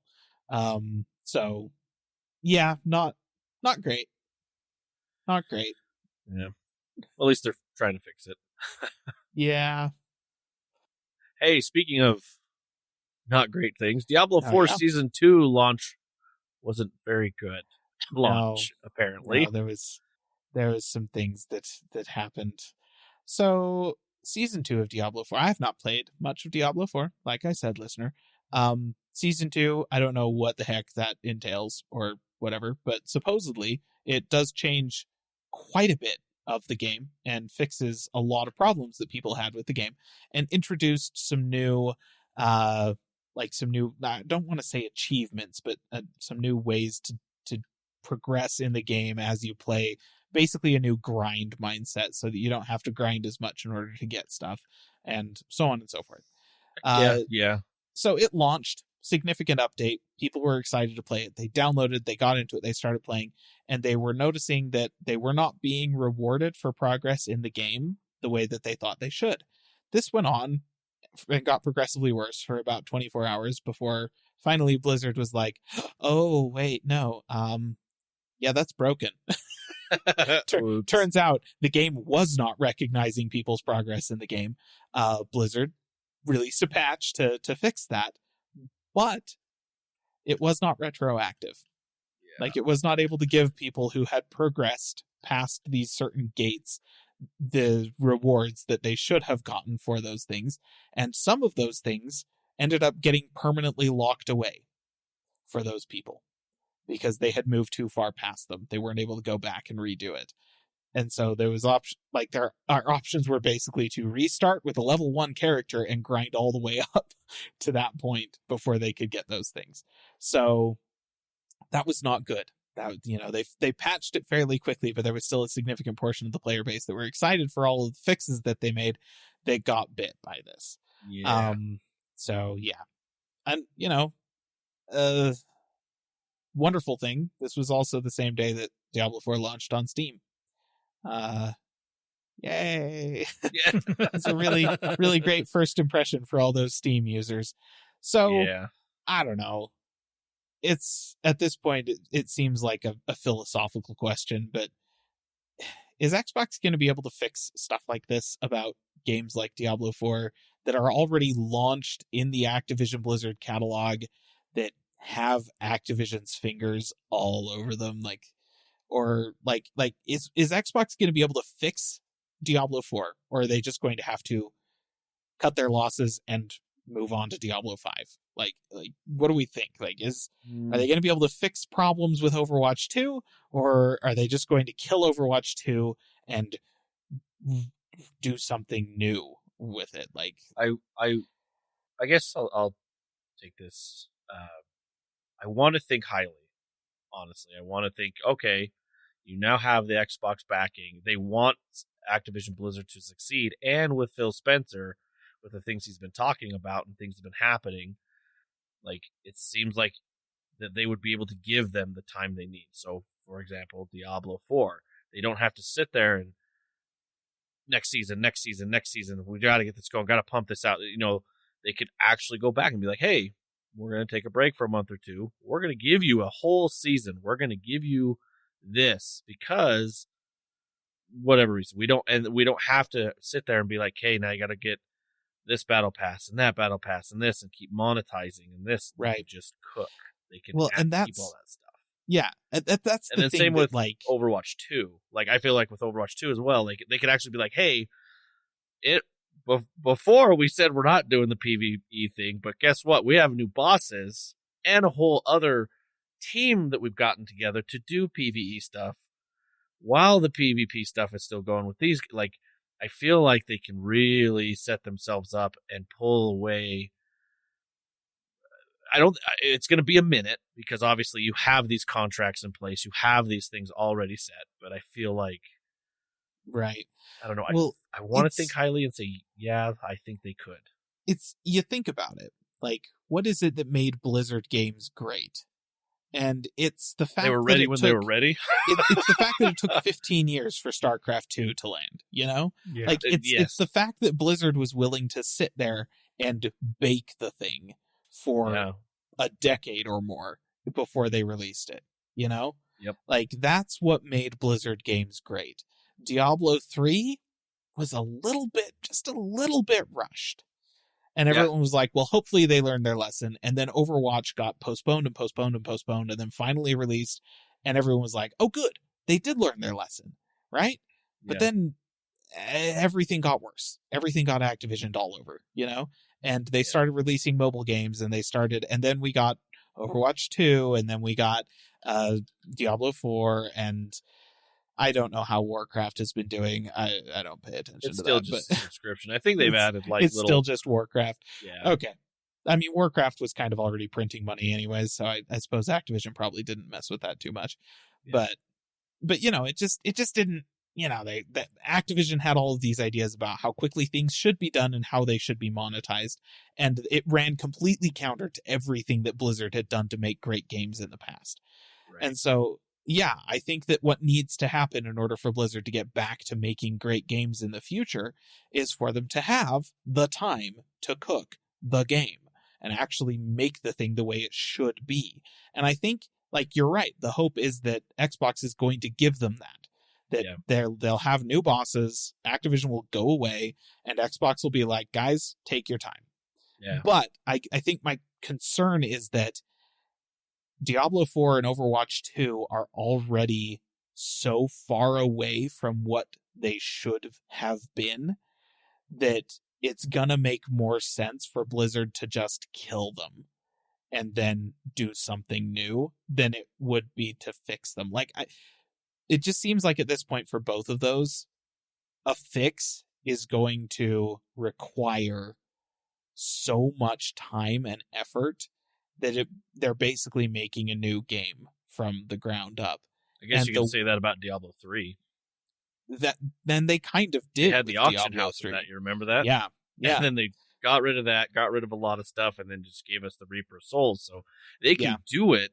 Right. They can. Yeah. And I think that the problem, the real question is, in order to do that, they have to stop their active, like, breakneck pace of new, like, random battle pass content Yes. for both of those games. Yes. And if they stop that development and then refocus those resources onto actually making the games good, then they probably can fix them. They release a big patch and an expansion or something like that, and we get a Cyberpunk 2077 situation, Mhm. where the game is basically redesigned from the ground up. But in order to do that, they're not going to be able to monetize the games in the meantime. And the player bases for the games are going to fall drastically over time. And, like, Activision obviously never would have allowed that. Xbox might, but I guess it just depends on how much of Activision is baked into Blizzard at this point. Is Blizzard going to be willing to do that? I don't know. Yeah, We'll see. It remains to be seen, but Yeah. I want to be hopeful. I do. yeah, I want to try and be hopeful. I mean, don't we all? all we can do is look at what Xbox has done. Let's say it's just since Phil Spencer, what they've been trying to accomplish, what they've proven. I mean, I want to say good things, And I mean, yeah, I'm an Xbox fanboy by all means. Yes, I'm on the system. I am there, but I still have to keep in mind that this could all go south. it could. So they want to make money. Like, they spent $69 billion to make money. Yes. So I have to keep that in mind. But I think they know that the best way to make money is to make customers happy. Yes. Yes. Now, my thoughts on this is it appears that Activision is relying, or has been in the past, relying solely on the popularity of a brand. Because Diablo is a very popular brand. Yeah. Everyone, like, they were the loved, trendsetters. Yes. Everyone loved Diablo 1, Diablo 2. Everyone was fine with Diablo 3, but so they were relying on that brand.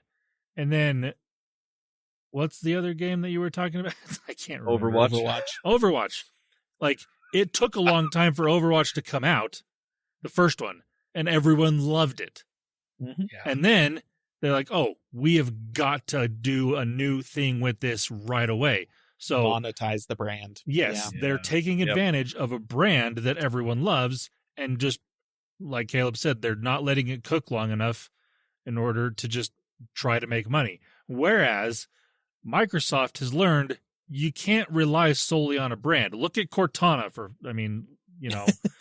you can't rely solely on a brand, or even Surface for that matter, because Surface, they do make good products, but they know that's not Microsoft's moneymaker, based because just the brand is not enough to pay that much money for the hardware you're getting.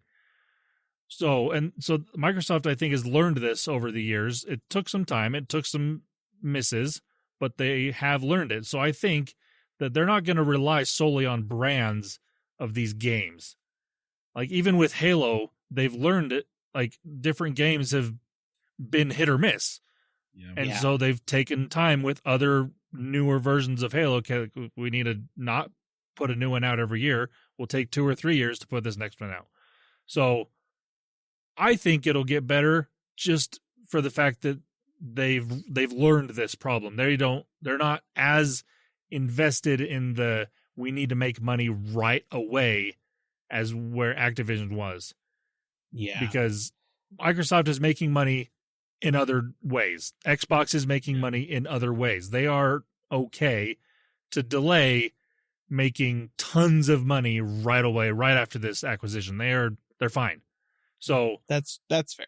I think that, and when it comes to like whether or not they need to just kill these games, I don't know, because I mean, I'm not in the gamer side. I don't, it's not that big of a deal. I do think they need to start getting a team developing the next versions of these games, but they could also have maybe a smaller team working on making certain fixes. They obviously probably won't fully fix these games, but they could make them playable.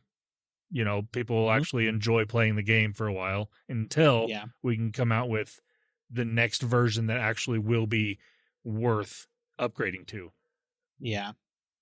Yeah, and that's fair. And there have been a number of high-profile instances just recently of games that have really gotten significant, like, major overhauls that have fixed, like, groundbreaking problems. Yeah. I hate to keep harping on it, but Cyberpunk 2077 Mm-hmm. was a terrible game at launch for lots of different reasons, not just all the bugs, but also all the bugs. And, Phantom Liberty, so far, is everything that Cyberpunk 2077 was originally promised to be. And most of the bugs are gone. The gameplay has been completely switched out to be basically a new game, to the extent where they're all like, look, if you have an old save of this game, you can play it, but you have to start out by basically rebuilding your character from scratch. Yeah. And then you can keep going from where you were in the story with all of your equipment and whatnot, but all of your equipment is different now. So, like, maybe relook it over the stacks and stuff like that. You got to figure it out. Yeah. So it's entirely possible to do that sort of thing. I hope that that's what Blizzard is planning on doing, because as it currently stands, I have zero desire to ever log back into Overwatch again. It's currently not installed on my computer, and I haven't even looked twice at Diablo 4 since launch to actually purchase the thing. So here's another question I have for you two. So obviously these games, people that are really into them have these problems. Now, my question, and this kind of goes back to the whole Cyberpunk 2077 thing, because people were still playing it, even though it was awful. But and I have to ask this question because I'm not in this world, but does the average gamer, like the casual, I'm going to go play for an hour here and there, a couple times a week maybe, are these games still good enough to where these people are going to play them in the meantime, whereas people like you that really care more about the little bug fixes and all these little things aren't going to play it? So that can still allow these games to bring in some sort of money to justify them keeping the games. I actually think, and I can't say as much about Diablo 4 because, again, have not really played it much, and based on everything I have seen, the way they've implemented the battle passes and stuff like that, it is just, the grind for Diablo 4 is significantly different than the grind for previous Diablo games. So I can't really speak to it. It's a different style of grind, and I don't know. But Overwatch, I can talk to this. And I think it's fair to say that the people who are not playing Overwatch are the people who are quite casual, who are like, I've got an hour to kill, I want to go play a video game. All of those people who had Overwatch 1, I was one of them, frankly. I never played Overwatch 1 seriously. Those people left when Overwatch 2 came around because any sense of progression you could get as a casual player was ripped away from them. Like, Overwatch 2 requires you to either pay like $40 for a single cosmetic skin or grind for literally tens or 20s of hours, right? Like, it's dozens of hours of play to get a skin or a few different cosmetics or something like that, to say nothing of a new character. Over the course of a season, getting a new character via grind only without spending any money, like 100 hours plus. So they basically made the grind for the new characters and the unlockable cosmetic skins basically impossible. Like it's impossible for casual players to do that. It just can't be done. Especially since a lot of the grind is tied to actually doing well in the game, and casual players, we're not good. Like, we know this. We're terrible. So it's, whereas with Overwatch 1, you could get in there and you could like go to the arcade mode and play like 5 or 6 games and get some new cosmetics. They weren't necessarily great cosmetics, right? It was just the loot box. It was a random assortment of cosmetics. You got like half a dozen voice lines and a new spray. And okay, whatever, but it felt like you were doing something. And every time you went to look at your character gallery, you had the new characters that Blizzard had made because they were given to everybody. And then you would slowly see the number of cosmetics that you had available for those characters go up over time. And then you would have your little gold pieces that you'd have. Those would build up over time. And then the next time there was a seasonal event of some kind, you had a few thousand gold pieces that you could spend on one or two skins that were really nice that you really wanted and stuff like that. Like, the casuals did not progress quickly. And we never, none of us ever got to the point where we had every single cosmetic item in the game the way that the people who were really serious about playing the game did. But you still felt like you were getting something for your time. You were playing, you had fun playing the game. There was the satisfaction of the gameplay itself, and also these nice little cosmetic goodies that just kind of got sprinkled in on top. And Overwatch 2 absolutely ripped all of that away, locked characters behind paywalls or grind sessions that were literally unreachable for the vast majority of Overwatch 1 players, and all of the casual Overwatch 1 players left. Like, I think that's exactly what has happened to Overwatch 2. So, to answer your question specifically for Overwatch 2, no. I don't think that there is enough in Overwatch 2 to keep the casual people engaged with the game while Blizzard fixes it. Their only real option in terms of keeping people engaged with the game is to keep generating the new seasonal content that keeps the hardcore players engaged, because they're the ones that have the time or the willingness to spend money on the game to keep coming back. All the casuals are already gone. So if they stop developing all of that new seasonal content, then all the hardcore players will no longer have anything to reward them, and most of them will take off as well. Yeah, I remember, to add to that, like, casual. I'd like to say I was probably casuals too. And my favorite time was Halloween. I loved the Junkenstein stuff. I love that stuff. It was so fun. But this new Halloween one, it's a fun little thing. They did a Diablo crossover, which is fun. But to get those skins, you don't earn them. You have to buy them. And they're like $40 a piece. Yeah, it's just disappointing, because I as an old school, I guess, Blizzard thing, I always loved the crossovers for games, because I played Warcraft. But how cool is it to have a little Protoss pet follow you in Warcraft? Like, that stuff, I eat that stuff up. And then you don't eat your pets, Wes. Yeah, I eat the pets. Like, it's so fun. Like, I love the crossover thing. You have your little Diablo minion somewhere, or Heroes of the Storm. Love that. It's crossover, the game. Yeah, exactly. And so seeing that, I just it bums me out, because before, when there was something like a Mercy skin or something, I just would play a couple games during Halloween, and look, poof, I was able to get it, or like Caleb said, buy it, because I've had leftover gold from playing, and it felt so much better. I can't count how many skins came out in a seasonal thing that I was like, oh, I really want that, but I don't have 3,000 gold. And then I think to myself, you know what?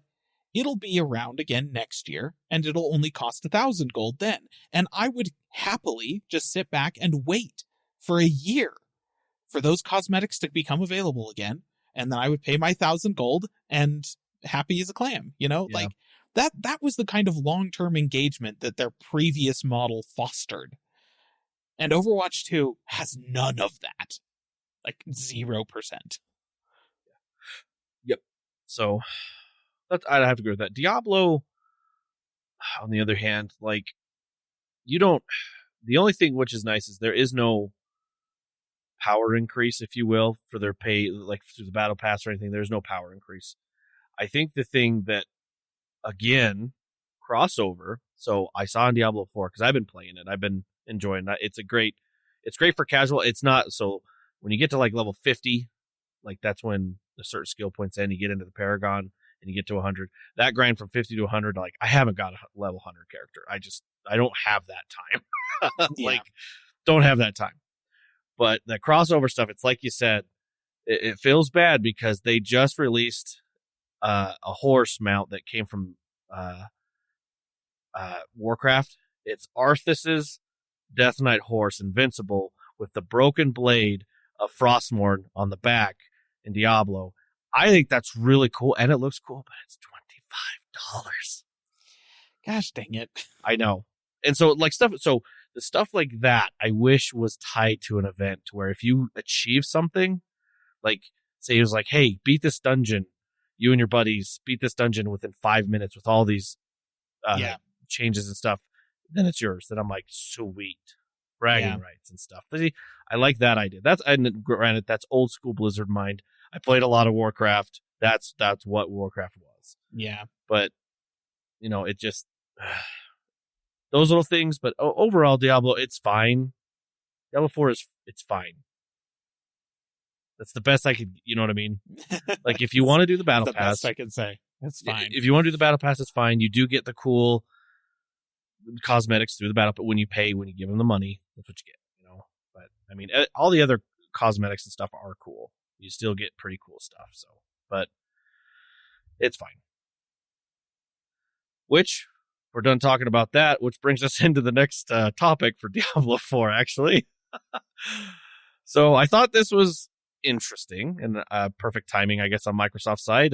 You can now, with your Microsoft reward points, buy Diablo 4's, whether it's the premium battle pass, the regular battle pass, or tier skips to the battle pass using your reward points. Yeah. One thing I will say about this is that given the fact that the most effective way to get Microsoft rewards points is by, making sure you're hitting daily quotas for taking quizzes and doing searches on Bing and that kind of thing. This is literally just another form of grinding to progress in the game. It's just you do it in real life in your browser instead of in the actual game. It's true. I mean, if you've already got, there's multiple different things. I mean, they've had some game currencies. So like you can buy Sea of Thieves currency. You can actually buy Overwatch currency with your Microsoft rewards. That's been going on for a little while. On top of everything else, like gift cards for all sorts of stuff. But my question is here. I mean, you think it's okay for this to be an alternative to pay for battle passes and in-game currency? Like, I think that it is probably easier to do this particular grind than it is to do it in the game. And I am all for giving people who don't have a ton of money more options to play fun games. Like, I think that that's great. And it used to be that the solution there was, just games that go on sale or cost less. Yeah. And now it's, you have to grind through Bing searches every day in order to get stuff inside of this game. It's kind of a dumb direction to move, but I'm glad it is an option, if that makes sense. Like, given the other options currently, this could be much worse. So it's better than just being like, no, you have to give us money. Like, it's better than that. Yeah. No, I overall, I was like, this actually I felt was pretty cool. Because I was like, if I've been playing through Diablo and I'm really enjoying it and I'm almost through the battle pass without buying it, then I'm like, maybe I will get these rewards. Here you go. Here's some Microsoft points and give me the rest of it before the season's over. Sure. Yeah. I like that idea. So, and I mean, why not? If there's a cool skin or something you want, there's some Overwatch points, boom, use your points. If they let you. Yeah. So Overwatch it's weird. I know we're talking this again. I believe there's 2 different currencies. Yeah. It's weird. Anyway. Hopefully, bring this back. I hope Microsoft or Xbox is able to fix that. Help There's it a lot be to better. Fix. Yeah. There's a lot to fix, but hopefully they can. Pull that out. So, okay, let's go ahead and move on. AMD. They've announced their 7900M mobile GPU. Yes. So this is actually interesting for a couple of different reasons. I think the first reason is because, at least according to AMD, we don't have any actual third-party testing so far. They are saying that this is actually going to be faster than the RTX 4080 mobile graphics processors. So that would mean that the most powerful GPU you can get in a laptop is, in fact, an AMD GPU. Aside from the portable workstations that pass themselves off as laptops that have full desktop class 4080s in them. There are a couple of those. They don't count because you can't actually carry them outside of a Pelican case, and they cost $60,000, and they're about the thickness of, like, I don't know, a Brandon Sanderson novel. So they're just, those don't count. Yeah. Actual laptop GPUs, supposedly the 7900M is more powerful than the 4080. Now, given the driver issues that AMD has been having, I told you we were going to come back to this. Anti-cheat. Would you ever go for an AMD GPU in a laptop that you can't change out? Like, that's the thing. AMD GPU in a desktop, I'm much more willing to kind of take a risk on that, because if it all goes horribly wrong, you can just buy a new GPU, put it into the computer, and you haven't wasted all of the money on the rest of the system. Mm-hmm. But if you commit to it in a laptop and it doesn't work out, that whole laptop is trash to you. Like, it's a much, much greater risk. And AMD's driver division has had some issues. Yeah, I don't know. that's a tough one. I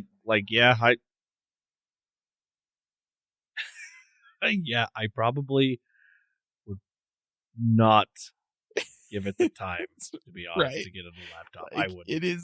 It's such a bigger risk. Like, I'm all for, despite the driver problems, I'm all for, yes, encourage AMD on the desktop GPUs. Yeah. Because we need more competition to NVIDIA. Like, honestly, at this point, buy Intel. Like, just, any competition to NVIDIA Right? is great. But on the mobile side, it's a little bit sketchy. It's a little bit sketchier, just because it's the whole computer is gone if the GPU doesn't work out for you.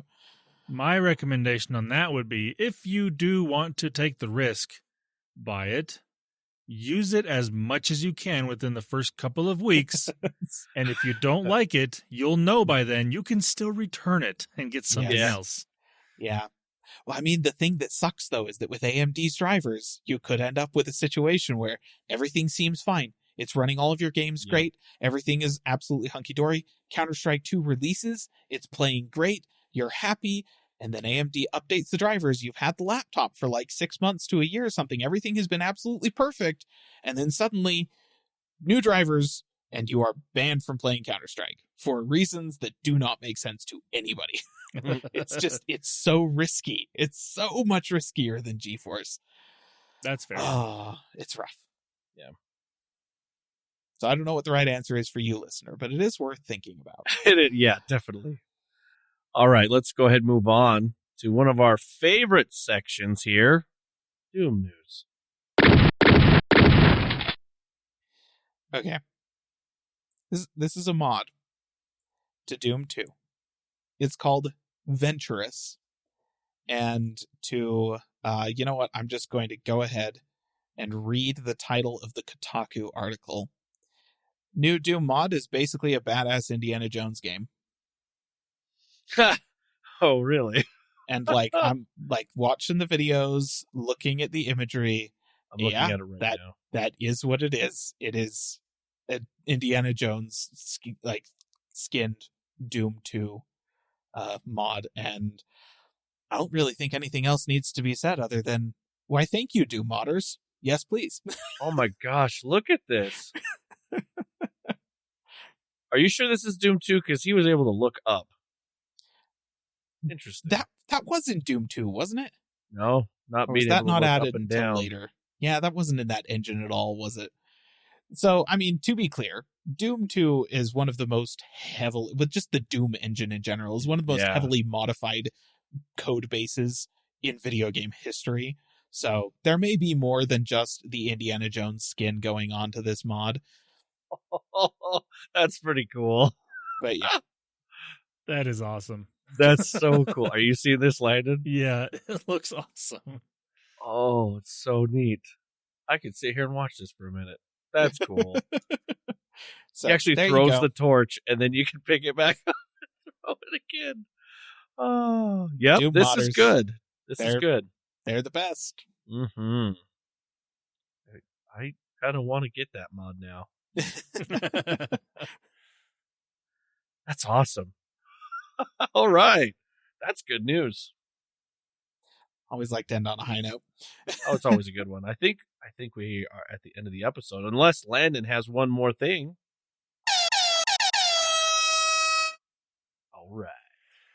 All right, listener. I'm going to say this is not my typical one more thing because this is not gaming news. Unfortunately, I'm sorry. Because I haven't paid that much attention to gaming stuff, but I do want to mention that today, as of recording, is October 22nd. In 2 days from today, it will be 7 years of the Calling All Platforms podcast. Holy crap. Oh, wow. Our first episode was released on October 24th, 2016. And so this is our anniversary episode of our podcast. 7 years. This is episode 277. Obviously, if you do the math, that doesn't quite add up to every week because we've taken weeks off. But Yes. yeah, I just wanted to mention 7 years of Calling All Platforms as Wow. a podcast. And Wes does know my name now. Yes. It's about time. That first know episode. Dude. Oh, you need to have that in the intro somewhere. Just anytime we do an anniversary episode or something, you need to take something. Just add it. What's your name again? Good times. Oh. Good times. Listener, we were all hunkered over on a single microphone on that episode. It was too. so bad. And a laptop. I mean, if you listen to that first episode, which you can, it is available on this current RSS feed. Not all of them are, but most of them. But that first one is. And I mean, we were sitting in my basement, literally right next to the furnace. Yep. Yeah. With It was right behind me. one microphone next to a laptop. Like, the sound is not great. The scenario was not great. It was like, what, the second time you guys had met in person? Yep. It was, Yeah. it was not necessarily the best way to start a podcast, but we started and we're here now. Just It's kept 7 going. years. Yeah. Yep. Man. It's just crazy to think. Wow. I'm glad you brought that up. 7 years. Oh, that's great. That's great. So not your typical one more thing, but I think it's worth it as a one more thing. Oh, absolutely. Yes. Man. What are we going to do for our 10? If we make it to 10, Ooh, we should do something pretty cool. I don't know. Podcast will be 10 years old. Well, we'll think on that. Maybe that could be a Patreon thing. Who knows? Hey. Maybe finally we'll do a video episode or something. I don't know. Well, listener, that is everything we wanted to talk about this week. If you want to get a hold of us or have us talk about something or anything, you can get a hold of us on our callingallplatforms.com, as well as our social media, any types of those. If you want to see any videos, you can on our YouTube channel, Calling All Platform Games. If, Caleb would update that, but Yep. He's got to play games first. That's true. come on, Blizzard. Xbox, this is up to you. That's what we're waiting for. That's Come what on. we're waiting for. You know what we ought to do is we ought to get this is what we ought to do. We ought to get him into the Blizzard stuff now so we can get him ranting and raving and clip those and put those in there. Just like, why am I here? Why is this? I think it'd be Oh man. I could I honestly have not poked around the Overwatch 2 shops and stuff like that. I'm sure I could poke around that for about 10 minutes and then my rant God. about it for an hour. You should record your screen and just have your little stick figure guy right there in the corner, just like, what is this? What is this crap? Just saying. Anyway, all right, dear listener, have a good week. Bye-bye. See ya. Calling All Platforms is a production of Supporter Sound Studios. To learn more about how you can support the podcast, go to www.patreon.com/callingallplatforms.